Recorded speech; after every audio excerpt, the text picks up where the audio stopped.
Assalamualaikum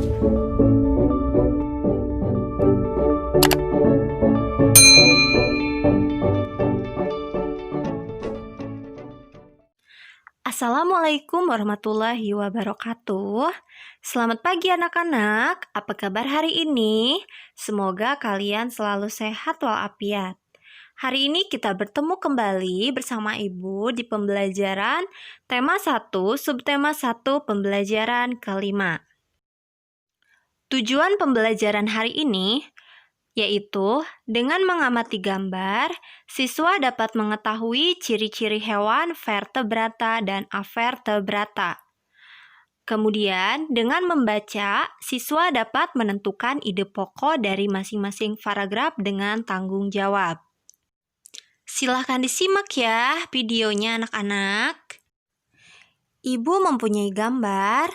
Nah, di sini di bawah kandang kelinci, Edo melihat seekor siput yang sedang berjalan perlahan. Edo pun mengambilnya. Kelinci dan siput sama-sama hewan, tetapi gerakannya kok berbeda ya? Kelinci bergerak lincah, berlari, dan meloncat. Sedangkan siput bergerak sangat pelan. Mengapa bisa begitu ya? Gumam Edo penasaran. Wah, ternyata anak-anak, kelinci dan siput itu mempunyai karakteristik yang berbeda loh. Nah, sekarang kita temukan yuk perbedaannya. Nah, karakteristik kelinci yang pertama, kelinci merupakan hewan vertebrata karena mempunyai tulang belakang. Lalu yang kedua, gerakannya lincah dan cepat.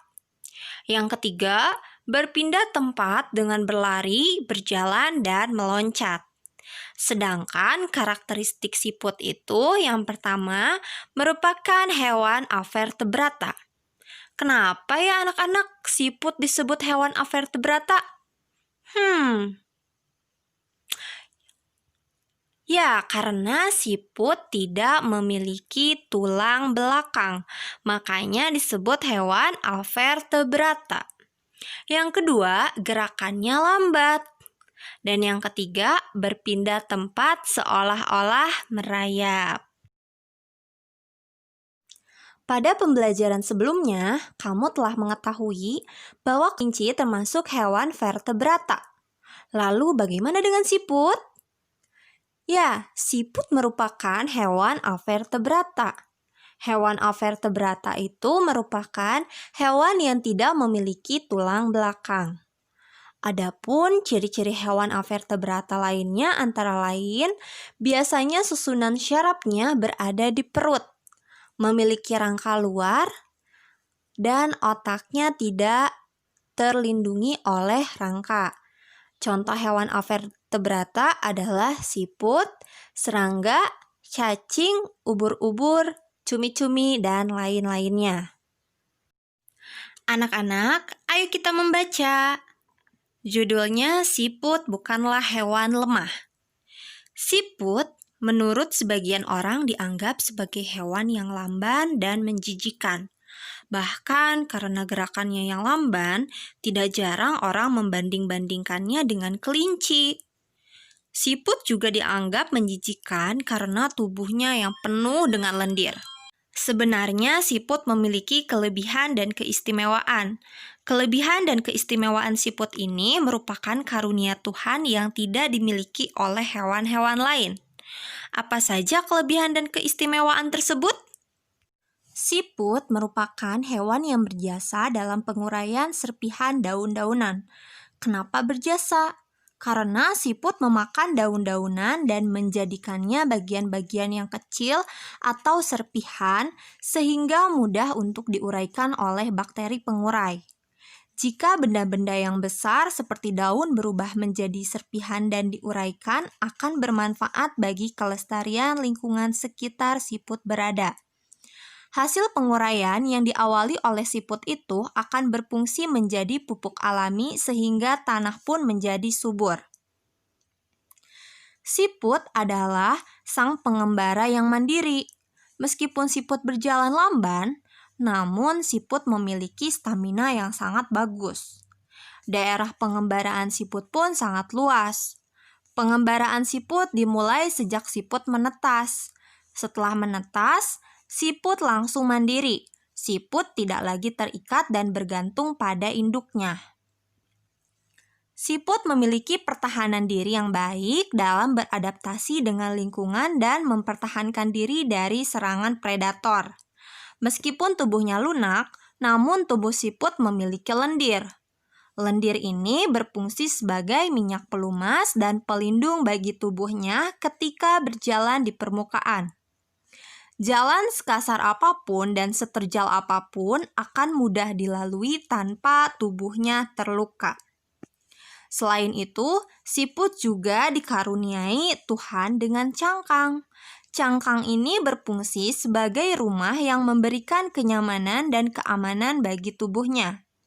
Cangkang juga berfungsi sebagai tempat persembunyian ketika ia terancam oleh lingkungan atau predator. Meski terik, panas, ataupun hujan, siput tetap bisa hidup nyaman dan aman dengan cangkangnya. Predator pun akan kebingungan untuk memangsa siput karena tubuhnya terlindungi oleh cangkang yang keras. Jadi, siput bukanlah hewan yang lemah. Siput adalah hewan istimewa yang memiliki banyak kelebihan. Siput diciptakan Tuhan dengan kekurangan sekaligus dengan kelebihan. Begitu juga dengan manusia, diciptakan Tuhan dengan kelebihan dan kekurangan. Oleh karena itu, kamu tidak boleh menyombongkan diri dengan kelebihan yang kamu miliki. Kamu juga jangan minder jika kamu memiliki kekurangan. Sekian pembelajaran kita hari ini. Semoga dapat bermanfaat dan Ibu akan memberikan tugas untuk kalian. Berdasarkan bacaan yang berjudul Siput Bukanlah Hewan yang Lemah, temukan ide pokok dan kalimat pengembang masing-masing paragraf. Ibu akan contohkan yang nomor 1. Di teks bacaan tersebut kan terdiri dari 6 paragraf ya anak-anak. Tugasnya kalian harus mencari ide pokok dari paragraf pertama, paragraf kedua, paragraf ketiga, paragraf keempat, paragraf kelima, dan paragraf keenam dengan kalimat pengembangnya. Contohnya paragraf ke-1, ide pokoknya itu siput menurut sebagian orang dianggap sebagai hewan yang lamban dan menjijikan. Dan kalimat pengembangnya itu, gerakannya yang lamban tidak jarang orang membanding-bandingkannya dengan kelinci. Siput juga dianggap menjijikan karena tubuhnya yang penuh dengan lendir. Paragraf kedua, ketiga, keempat, kelima, dan yang keenam, kalian isi ide pokok dan kalimat pengembangnya. Tulis di buku catatan kalian, jangan lupa dikirim ke ibu ya anak-anak. Semangat terus belajarnya. Wassalamualaikum warahmatullahi wabarakatuh.